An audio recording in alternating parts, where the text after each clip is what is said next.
really hope one of those kids doesn't have gas.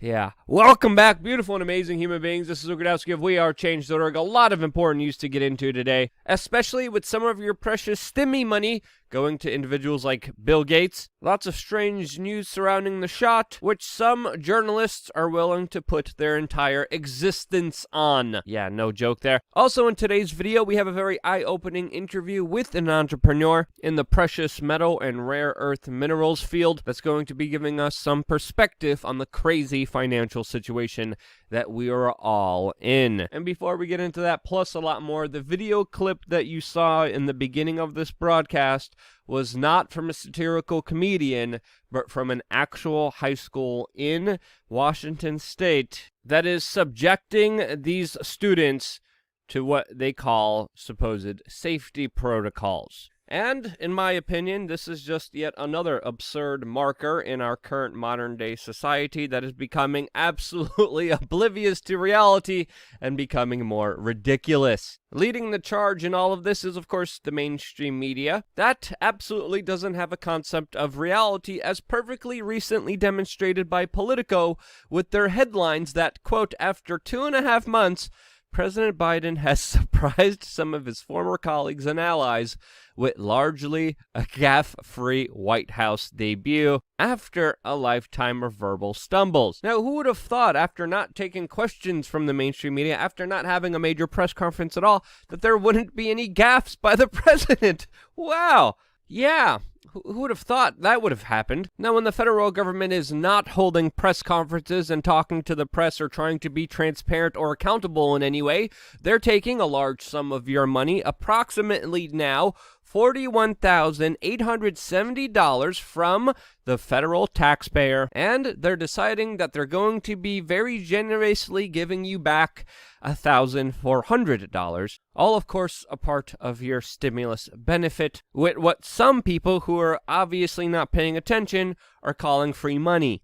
Again, not free, as of course the estimate that comes out is that the average federal taxpayer will be paying $41,870 for the $1.9 trillion, quote, relief bill. A bill that, of course, according to many analysts, has a lot of wasteful spending, pork, unrelated carve-outs, political pet projects, corporate bailouts, fraud, waste, and for some reason is also enriching one of the world's richest people, Bill Gates himself, as a provision in the $1.9 trillion relief bill is allocating $3.5 billion to a Bill Gates organization that is totally unrelated to the sickness of last year. And we have to ask ourselves, if Bill Gates is donating all of his money, why is the United States giving him more money for his projects? Why is the American taxpayer gifting one of the world's richest people with billions of dollars that it doesn't have? Which would really make you wonder what's really going on here, especially when we have in comparison a lot of the protocols, recommendations from Bill Gates and other individuals promoted by the mainstream media, compared to, of course, the reality of what happened and the consequences of those recommendations by these individuals. And I think one fair representation of that is the outcome from citizens of the state of Florida versus citizens of the state of California, the government's role throughout all of 2020, and the bigger consequences that people are going to be paying because of very bad decisions based off no science at all. Now, also, in related news, we've been talking about the last few days about some complications and even some deaths related to, of course, the shot that the mainstream media and individuals like Bill Gates are heavily promoting. A lot of news has been centered around AstraZeneca, and there have been horrible cases that we have almost been hearing every day, like the latest case of a physical therapist that was 28 years old that passed away. And again, it's important not to jump to conclusions. It's important to wait till we get all the information. In Italy, there are even manslaughter charges right now being investigated after a teacher died hours after getting the shot. And again, it's important not to jump to conclusions, but I think it's also important to call out some of the hypocrisy that we have seen by the mainstream media that previously, just a few months ago, was ruling anything and everything, a death related to the sickness, including this article about a man who died from falling from a 10-foot ladder that was actually killed from the sickness, or this one in New York City, where a man was shot 7 times and then 5 days later died from the sickness, unquestionably. But when it comes to these new strings of deaths, the mainstream media already has a conclusion without any kind of investigation or forethought. And I think it's very fair to say that the mainstream media is a little biased here, to say the least, as perfectly exemplified by this Norwegian journalist that for some reason is claiming that she would love to die from this shot if it means people in Europe were not discouraged from taking it. Now, again, that's a very kind of bizarre, extreme situation. You don't need to be there. Hyperbolic, sensationalized statements like that don't really help anyone. They're ridiculous. They're off-putting. And I wish we could just live in a media landscape where people didn't jump to conclusions and said, hey, this did happen, but let's actually find out exactly what happened instead of just making it up. And again, as an independent media organization, it's important not to rush to judgment because you have an agenda or a point of view that, of course, you're willing to push, that for some journalists is way more important than the actual truth. The truth matters here. There have been some complications, not just with the AstraZeneca shot. There are some countries that have banned it, yes. What's the correlation here? Are these freak accidents? Are they random accidents? Was the wrong dosage given? What's going on with the false positives? How will everything play out in the long run? Well, we don't know, and that's why we urge caution and critical thinking more than ever. Common sense. And now jumping into a completely different segment, we are going to be joined by Andrew Lee. He's an entrepreneur and does work with Phoenix Gold Resources Corporation. And for full transparency and accountability, this interview was conducted on behalf of Phoenix Gold. We are working with them, and for me, this is a win-win for everyone. You guys get to find out what's going on in the financial world from an expert with his ear on the ground with exactly what's happening right now, especially in the precious metals industry. And at the same time, this independent media organization gets funded and supported. It's a win-win for everyone, and there is a lot of critically important information in this field that I'm even dying to find out about. So, without a further ado, here's the interview. Now, Andrew, thank you so much for joining us. Even before we get into introductions, I really want to get into some of the craziness that we've been seeing in the financial markets, especially in the commodities market, where not so long ago we saw oil literally hit its bottom and go to negative at one point. Now, obviously, that's not the case right now. Obviously, prices are increasing. A lot of people are saying they're going to be increasing from here, as some people are saying we are going into a commodities super cycle. But from your perspective, from your ear on the ground professionalism, where do you see things? Where are they right now?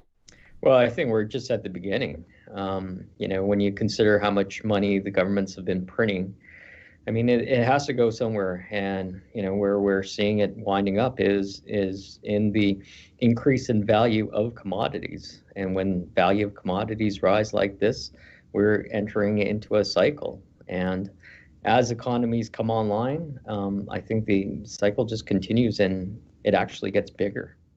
Yeah, what do you think are some of the major, before we even get into the catalyst, for people who don't know you, wait, first of all, who are you? What is Phoenix Gold Resources? Who are your shareholders? Who are you working with? For someone who has never met you, how would you introduce yourself?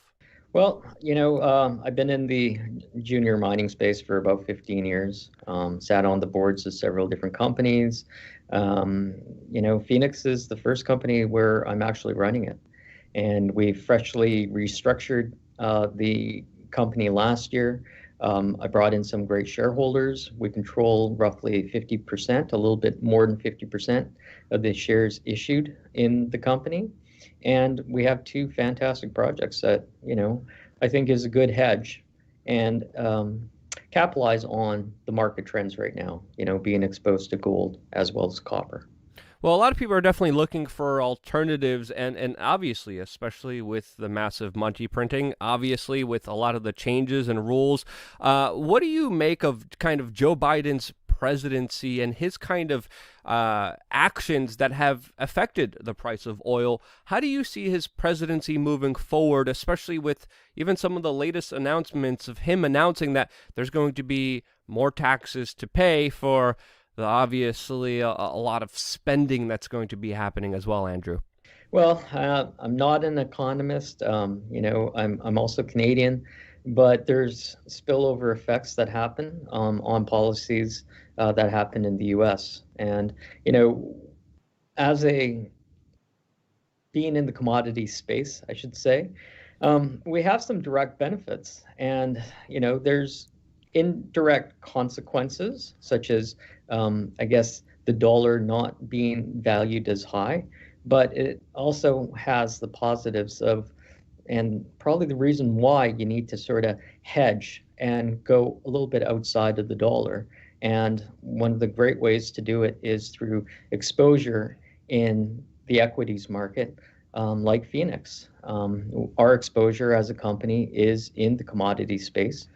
We have a project in Canada focused primarily on copper, and that copper project is benefiting from the policies from the Biden administration, where they're promoting more of a green economy. Green economy meaning electric cars, more wind turbines, and such, and that plays really well into base metals like copper and zinc.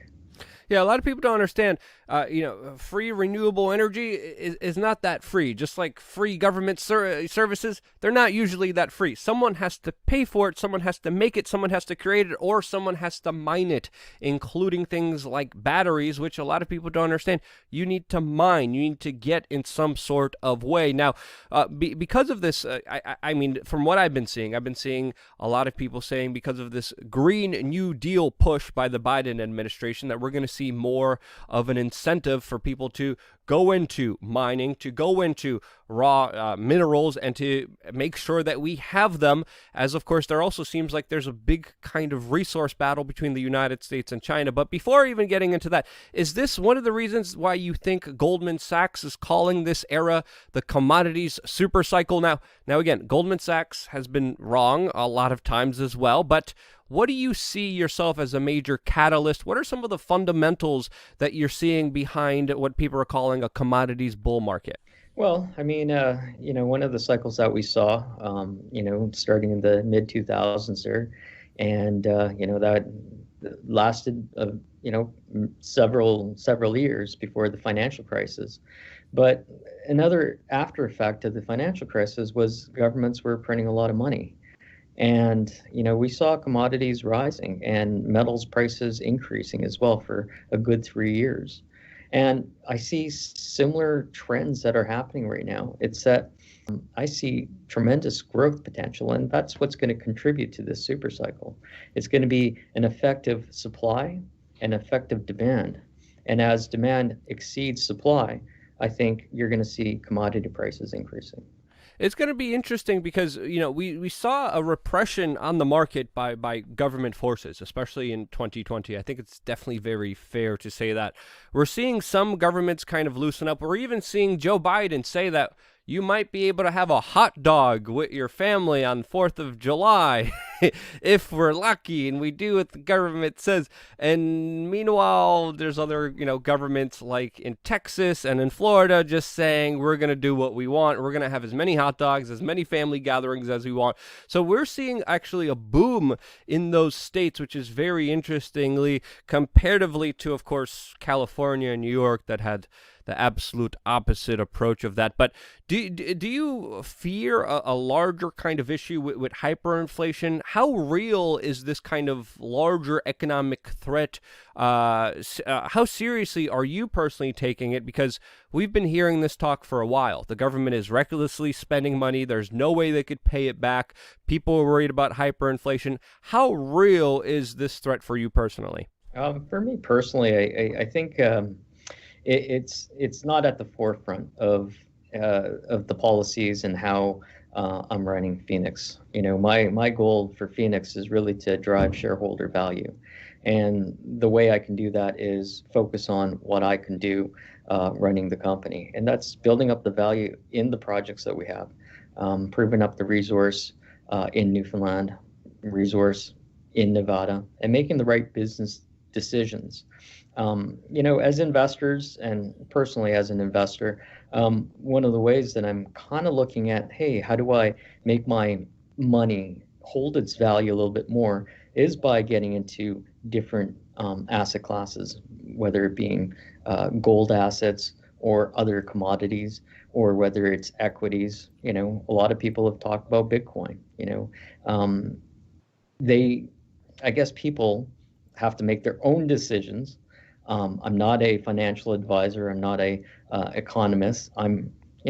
Just for myself, I just think that right now, when you can capture a bull run like we're seeing right now in the junior mining space, that's probably the best hedge for me to hold value of the money instead of holding cash. Yeah.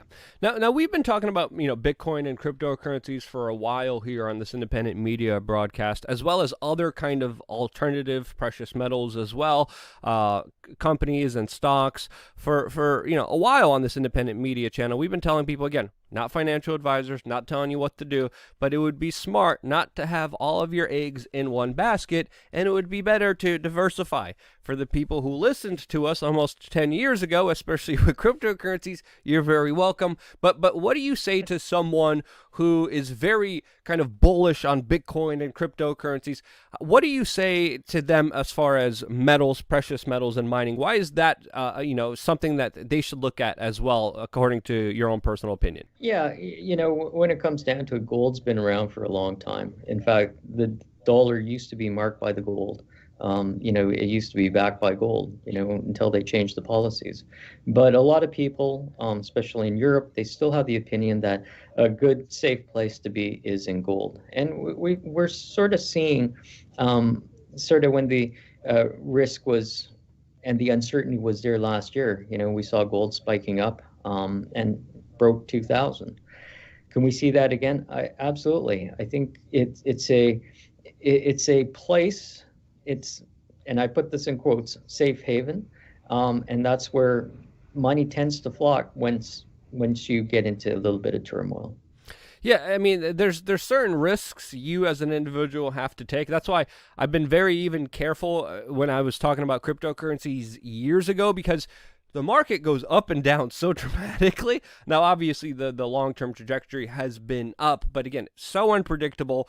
And this is why I always been careful. If anyone was investing, I always told them, hey, invest always what you're willing to lose, because you never know what people are going to do in the market. And a lot of times they invest very heavily, and then the market goes down. They usually sell really quickly. And with Bitcoin, with that trajectory, a lot of people got themselves in trouble not knowing what was going on. Now, a lot of people who just kind of invested looked away. It's not a market for everyone. And I would say the precious metals market is more of a kind of older wisdom, still there, and something that, of course, has been reliable for a very long time, especially historically, especially when we look at alternatives to the old kind of financial systems with its own system that has a very long history, and I think is something worth noting and something worth really considering and looking into. Now, personally, as an entrepreneur, with all the crazy things that we've been seeing, I mean, oil literally going down to negative price ranges to now skyrocketing back up. How do you kind of move in this landscape that is so unpredictable, so crazy, and so wild? Well, I mean, it takes a little bit of, you got to follow your gut. And, we were kind of preparing a little bit also that we would have a transition in the government and policy. And, kind of getting back to sort of the green economy that we talked about previously is that's kind of why we got into the project that we got into. We acquired York Harbor, which is primarily a copper project, copper zinc, and it's had historical production, and it's also has historical resource. Obviously it's not 4310 compliant, but with some exploration work, we think we can, definitely get that resource into a current category. So as a entrepreneur, that's kind of how we're looking at. We're kind of taking the things that are happening in the world, and we're just trying to, build up some value based on some of the momentums that we're seeing, especially in the commodity space. Now, you guys have some projects in Nevada and Canada. Correct me if I'm wrong. What's unique about them, and what's special about you guys compared to everyone else in the field? Yeah, I think what's unique about all of our projects is there's been some form of past production on all of the sites. The two assets that we have in Nevada, small mines right next to Fortitude. Fortitude is a mine that's owned by a joint venture between Barrick Gold and Newmont. And, those are two of the largest gold producers in the world. As well as the project that we have in Canada at York Harbor. It's a past producing copper mine. I believe 1890s is when they started pulling out ore, and they extracted something like 90,000 tons. And the grades there were somewhere between 3 and 12% and 7% zinc. So, from project wise, past production, this isn't really a bare bones greenfield types of projects. And, as a company, the way we run it is a little bit different as well. I've been around a lot of junior mining companies, and, some of my friends and I, we coined it or use a term called lifestyle companies. And, those are the ones that have high management fees. They do some work, but it's very little to build value. Um, when I took over Phoenix, I kind of set the management fees low enough. Sean and I are major shareholders, so we're there for the long term. We want to build the value in the shares that we own, and the management fees, yes, they're on the low side, but we kind of fixed it that way so we didn't blow all the funds that we had raised just on administration. Andrew, thank you so much for your time. Thank you so much for your perspective and ear on the ground information that we wouldn't get if we weren't able to talk to you. Is there anything else you want to say to our viewing audience? And if anyone wants to get in contact with you, if anyone has any questions, what's the best way to get in touch with you? pxagold@gmail.com. And I'm more than happy to answer any questions. We're listed on the TSX Venture. Our stock symbol is PXA.